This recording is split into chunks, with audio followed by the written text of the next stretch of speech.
Zotin Elmer, në fakt, një pyetje që qarkullon opinionin publik, ju dje tha që nuk kemi naftë. Sot gjithë këta autobusa po thonë ka morët naftin. E kena morë porët për shoferëve, kena morë porë. Me tyra vetanoke. Zotni, nafti prej atje.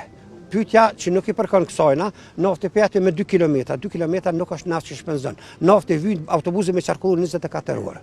Autobusat tonë punojnë ndrendrime, deri në ora 12 natës, është nisjet e fundit për qytetet. Edhe kthimi bëhet në ora 1:30 në bazë. Deri atëherë duhet ka në secili autobus e ka kostën ka 150 litra, 200 litra naftë me shpenzu brenda ditës. 51 autobusa janë 10.000 litra naftë. E ka arrit shumë 1 milion euro, neve nash ndërprej kontrata, ne ka bloku kontratën për shkak borxhit që I kemi 1 milion. 680.000 janë aloku, nuk janë parat mjaftueshme. Nuk dim ku t'i shpenzojmë ato pare. Ati alokojmë atje, ati marrim këtej, ati japim për dole. Si thoni juve për këtë pyetje? Pas takimit me zotin Hekurana, po të ndonjë kontakt me zotin Përparimova, dje ishte krateje, dhe tha do t'jem gjithmonë me juve. Po, në krah, ai ka dorë në krah.